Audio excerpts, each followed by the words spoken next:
안녕하세요. 예, 이해란 TV 이해란입니다. 예, 저희들이 요즘에 그 얘기를 들어보니까 우리 이해란 TV의 구독자로 되어 있음에도 불구하고 이게 전혀 나타나질 않아서 못 본다는 사람들이 이해란 TV가 없어졌냐고 이렇게 물어보는 사람들이 있는 거예요. 유튜브에 그 메뉴판에 안 떠오르는 거예요. 예. 그래서 우리 그 이해란 TV가 사라진 줄 알고 그렇게 이제 알고 계셨다는 분들의 증언도 이제 있더라고요. 이게 구글 본사가 해킹을 당한 것인지 아니면 구글의 전략기획본부장인 이재현 본부장이 더불어민주당의 그 정책발전협의회 부위원장으로 발탁이 돼서 그러는 것인지 알 수는 없지만 어쨌든 이해란 TV는 지금 엄청난 지금 시달림을 당하고 있습니다. 예, 그런데 이 정부의 또 이러한 백태가 드러나는 일이 오늘 또 일어났습니다. 예, 지금 그 남북 거의급 회담이 지금 판문점에서 열리고 있다죠, 박사님. 예, 그 오늘 뭘 토론합니까 거기서는? 뭐 평양 공동선언에서 열거된 여러 가지 사안들의 이행 방안에 대해서 토론을 한다는데 평양 공동선언이라는 게 비현실적인 많은 사업들을 잔뜩 열거해 놨기 때문에 뭐 구구절절히 어느 거다 말하기 어려울 정도로 뭐 철도 연결에서부터 2032년 올림픽 하계올림픽 공동 신청까지 뭐 잔뜩 비현실적인 논의를 할 모양입니다. 그 저기 트럼프 대통령이 그 뭐 의사 조치도 그 승인 없으면 하면 안 된다 이렇게 얘기를 했고 폼페이오 장관도 이제 그 구호 물자를 그 보내면 안 된다 이렇게 얘기를 했죠. 그 아주 뭐 특히 남북 군사 합의서에 대해서는 아주 그 강력하게 미국이 반대 의사를 전달한 걸로 이미 언론에 다 나와 있습니다. 그렇죠. 그래서 그 구호단체 봉사자도 국무부가 방북을 하면 안 된다. 네. 우리는 대화 중이지만 대화가 포주라는 대화가 아니고 대화 중이지만 우리는 대북 제재는 그냥 간다. 대북 제재 구멍을 내서는 안 된다. 그렇죠. 예. 그 대화 중에도 그렇습니다. 이게 원래 무슨 그 협상을 할 때는 한쪽에서 압박을 해야지. 협상 되기 전에 다 풀어주면 그 협상이 되겠습니까, 그게? 그게 이제 우리가 우방국하고 협상하는 거하고 적국과 협상하는 건 분명히 다르죠. 당연하죠. 우방국끼리 협상은 신뢰에 기반한 협력의 방안을 논의하는 것이지만 적국과의 협상은 압박이 없으면 협상이 진전되지 않습니다. 그런데 박사님, 그 지금 남북 거의급 회담이 판문점에서 열리고 있다고 하는데 별치도 않은 걸 무슨 되지도 않을 거를 지금 토론하는데 탈북자 출신 그 조선일보 기자가 있어요. 김명선 기자라고 아주 똑똑한 친구인데 이 친구를 지금 취재를 불허했다는 겁니다. 그것도 뭐 북한에 가서 해놓은 것도 아니고 이 남한 땅인 이 판문점에서 하는 이 회담에 이 취재 기자를 그 취재를 불허 이제 했는데 이게 미리 알려준 것도 아니고 1시간 전에 알려줬다는 거예요. 그러면서 여기 이제 뭐라고 돼 있냐면 조선일보 기사를 보니까 이렇게 돼 있습니다. 이거 통일부 대변인 얘기인데요. 한정된 공간에서 고위급 회담이 열리는데 김명선 기자가 활발한 활동을 해서 널리 알려졌으니 언론을 제한한다기보다는 그런 특수한 상황에서 필요한 조치라고 판단했다. 이거는 그러니까 김명선 기자가 조선일보에서 활동을 열심히 했기 때문에 알아서 통일부에서 했다는 거 아닙니까, 이거? 글쎄, 뭐 변명은 도저히 이해할 수 없는 문장으로 되어 있는데, 뭐 이거는 조선일보에 대한 언론 탄압인지, 그렇지 않으면 탈북자에 대한 자유의 억압인지, 그러면서 두 개 다인지. 대변인이 뭐라고 그랬냐면, 특수한 상황이 신변 안전과 관련이 있느냐 그랬더니 또 그건 또 아니라고 했다고 그래요. 아니, 그 고위급 회담 하는데, 김명선 기자가 갔을 때, 신변에 문제가 생기면, 그게 평화라고 볼 수가 있겠습니까?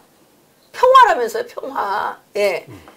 그런데, 그래서 또 기자들이 물었어요. 그럼 김명선 기자가 탈북자 출신이기 때문에 뺐느냐? 이렇게 물어보니까 그것도 그렇지도 않대요. 그럼 왜 뺀 거예요? 아마 북한에서 빼라 그랬겠죠. 그런데 뭐라 그러냐면 관련 결정은 전날 14일 오후에 나왔다면서 결정 주체가 어디인지 말씀드리는 것은 부적절하다. 이렇게 했어요. 그 결정 주체가 어딘지 얘기를 해야죠. 예? 그러면 그래서 또 기자들이 북측이 의의를 제기한 것이냐 이렇게 물어보니까 북측의 의의 제기는 없었고 자체적으로 종합적으로 판단한 것이다. 이렇게 이제 얘기를 했습니다. 그러면 통일부가 알아서 북한의 눈치를 봤다는 얘기밖에 더 되겠습니까? 예? 뭐 북한의 이야기를 비공식적으로 전달받았겠죠. 그래서 통일부가 이랬어요. 현 남북 관계의 특수성은 무엇으로 정의하느냐 하니까 그 북한이 탈북자인 김 기자를 인지할 경우 어떤 조치를 할 것으로 우려했느냐 이런 그 질문을 한 데 대해서는 대답을 아예 하지를 않았어요. 그러면서 통일부 장관이 뭐라 그랬냐면 모든 것을 이제 자기가 다 책임지겠다. 이제 이렇게 됐어요. 그러니까 이걸 미리 알려줬으면 모르는데 출발 1시간 직전에 그 조선일보에다가 그 풀취재 기자를 다른 기자로 변경하지 않으면 취재단에서 아예 배제할 방침이다. 이렇게 이제 일방적으로 통보를 한 겁니다. 예, 그러니까 이 조명균 통일부 장관도 사실은 아버지가 강서 출신이라고 저희들이 만난 자리에서 직접 얘기했습니다. 본인도 그러면 탈북자의 가족 아니겠습니까? 그런데 탈북자 출신의 기자가 조선일보에서 멀쩡하게 잘 활동을 하고 있는데 남북 고위급회담에 당신은 나가면서 이 조선일보 이 김명성 기자를 못 나가게 하는 이유가 이거야말로 최대의 차별 아니겠습니까? 그렇죠. 그렇지 않아요? 네. 아니 문재인 정부의 가장 그 중요한 트레이드 마크가 뭡니까? 차별을 없앤다는 거 아니에요? 말로는 그렇게 하죠. 예. 아니 뭐 좀 말이든 맨날 차별 없앤다 그러지 않았어요? 그래서 뭐 인권 조례인지 뭔지 만들어 가지고 차별 없앤다고 지금 동성애 그거 뭡니까 그거 에이즈 확산의 가장 주되는 주범인 그 동성애도 지금 그 동성애 축제하는 거를 차별 없앤다고 그거 지금 계속 하는 거 아닙니까? 그런데 이거는 정상적으로 활동하는 기자를 이렇게 차별하는 거는 이건 뭔 차별이라는 거죠 이게. 그 이제 이렇게 그 언론에 대해서 취재를 제한하는 이런 조치는 자기 스스로 자기 체제의 정당성을 무너뜨리는 행위입니다. 그걸 대한민국의 대통령으로부터 임명받고 국회에 청문회를 거쳐서 임명된 장관이 대한민국의 자유민주주의 체제를 무너뜨리는 그러한 행동을 하는 반체제 활동이라고 볼 수 있죠. 근데 이제 이 김명성 기자가 지난 2월달 평창 그 동계올림픽 때에는 그 김여정이랑 이제 왔잖아요. 그때 풀취재단에 참여한 적이 있대요. 그래서 고위급 회담이 판문점 지역 북측 지역이 아닌 남측 지역에서 열리기 때문에 통일부가 이거를 조치할 필요가 없는데 왜 이런 조치를 했느냐 이런 지금 여론이 지금 나오고 있는 거죠. 그리고 이 김명석 기자의 안전 문제 때문에 일부러 조선일보에서는 이 김명성 기자를 북쪽 지역에 가는 거는 보내지 않았다는 거예요. 그래서 남쪽 지역이기 때문에 보냈다는 겁니다. 그런데 이거를 1시간 전에 캔슬을 했어요. 누구라 그랬죠? 기자 이름이? 김명성 기자요. 김명성 기자 입장에서는 이제 이 자기 직업적 활동에 지금 제한을 받는 거죠. 그렇게 이제 계속되게 되면 김명성 기자가 조선일보에서 쫓겨날지도 모르게 되는 거 아닙니까? 예? 기자가 취재를 할 수 없으면 그 기자의 생명력이 다하는 거 아닙니까? 예. 그러니까 지난번 폭스뉴스에서 그 기자가 문재인 대통령한테 물어본 거 아닙니까? 탈북자의 입에 재갈을 물리고 있느냐 물어봤죠? 예. 그런데 사실 통일부는 탈북자를 전담하는 부서예요. 그래서 탈북자의 권익을 보호해줘야 돼요. 그런데 지금 이 정부 들어서서 지금 탈북자들이 정부로부터 엄청난 그 압박과 여러 가지 눈에 보이지 않는 그런 그 불이익을 당하고 있거든요. 그게 어디를 통해서 당해지느냐? 통일부 같은 이 정부 부처를 통해서 그런 압박이랑 이런 게 진행되는 게 아니겠습니까? 그런데 이번에 이게 아주 대표적으로 김명성 기자를 그 취재 기자단에서 제거해버린 거. 이거야말로 정말 악질적인 그 차별이자 이거는 그 탈북자 단체 전체에 대한 모욕이라고 생각을 하거든요. 그러니까 통일부가 통일 정책을 전담하는 부서 아니에요?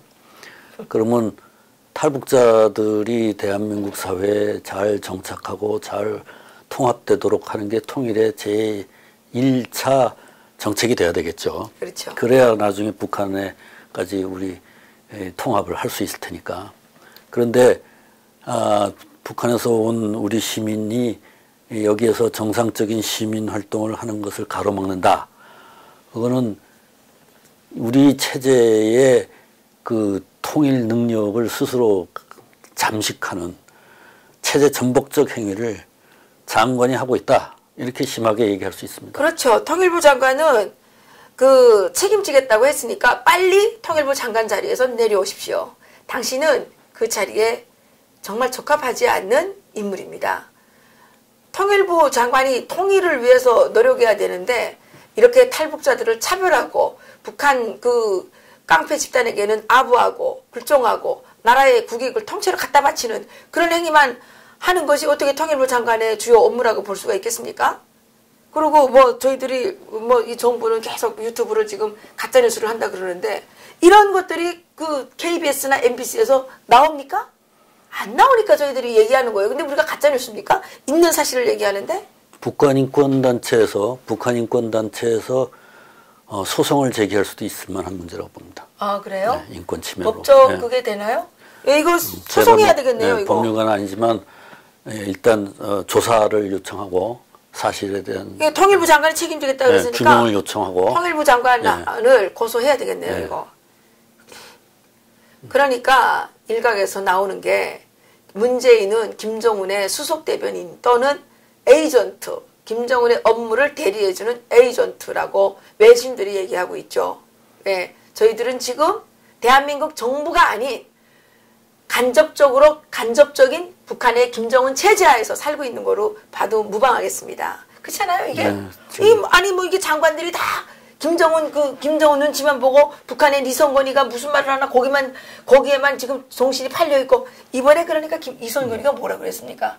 장관이 3분 늦었다고 동무 말이야 간첩이 그거 뭐야 이렇게 간첩에 틀려 먹었으니까 시계가 고장난 것도 모른다고 이따위 소리나 얻어듣고 댕기면서 조선일보 기자한테 탈북자 기자한테만 이렇게 악하게 행동하는 겁니까? 많은 탈북 시민들이 북한의 공산주의가 싫어서 여기 왔더니 여기까지 지금 공산주의 마수가 쫓아오고 있다고 불안해하고 있는 게 지금 현실입니다.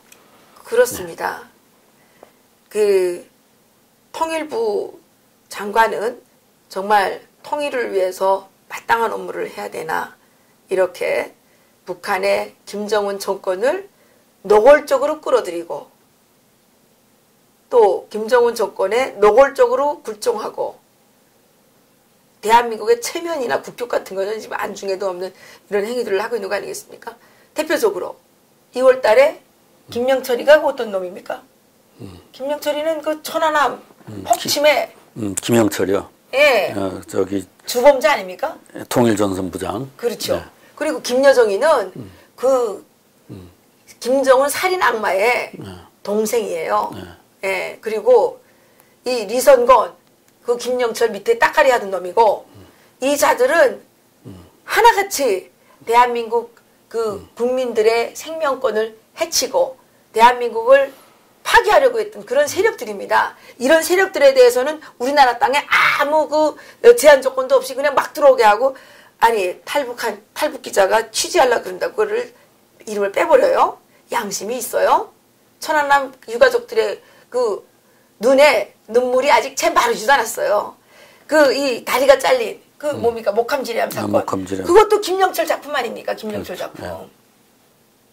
그 우리 병사들의 그 다리를 우리나라 젊은 아들들의 다리를 뺏어가고 그 정말 대한민국을 파괴하려고 하는 이 시도만 했던 이런 자들은 마음대로 우리 안방에 들어오라 그러면서 대한민국 기자가 취재하나 그러는데 그걸 빼버리는 이런 인간들이 사람들입니까 이게? 지금도 그 사람들이 동원한 여러 가지 건설 현장에서 매일같이 많은 사람이 죽어가고 있죠. 북한 내에서. 그렇죠. 그런데 무슨 철도공사를 해요. 철도공사를 하기는 무슨 예술단. 예술단 제발 데려오지 마세요. 어디 그 매춘 집단을 데려다가 말이야. 대한민국 국민들 정신이나 후리멍텅하게 혼미해지게 해서 지금 대한민국을 지금 지옥으로 끌고 가고 있는 거 아닙니까? 예술단 그 볼 것도 없는데 뭘 자꾸 데리고 와요. 우리가 보겠다는 말도 안 하는데. 그것도 또 티켓이 비싸요. 예술을 모독하는 뭐 극단이지. 그 현성월이 천하의 그 매춘부 같은 년을 왜 여기 자꾸 끌어들이냐 말입니다. 아유 정말 열불이 나가지고 미치겠네요 이게 진짜.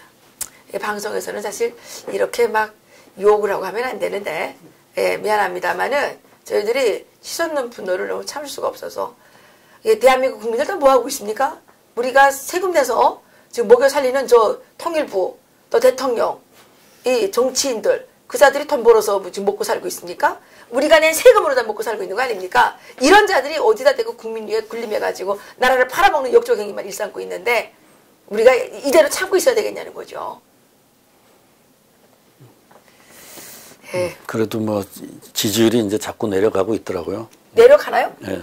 계속 올라간다던데요? 아니 오늘 신문에도 보니까 62% 정도까지 내려왔대요. 62% 내려간 거예요?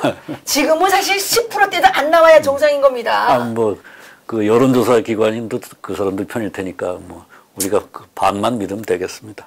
그래요? 어쨌든 분명한 거는 북한에서 300만 명 굶어 죽을 때 김정은의 지지율은 100%였다는 사실 잊지 마시기 바랍니다. 지지율이 여러분들에게 밥을 먹여주거나 여러분들의 생명권을 보장해주는 거 아니라는 거 절대적으로 깨달지 않으면 대한민국 국민들은 정말 지옥으로 끌려 들어가서 싸다는 얘기를 들을 수밖에 없는 겁니다. 정신 차리십시오. 박사님 여기서 마칠까요? 네, 그렇습니다. 네, 고맙습니다.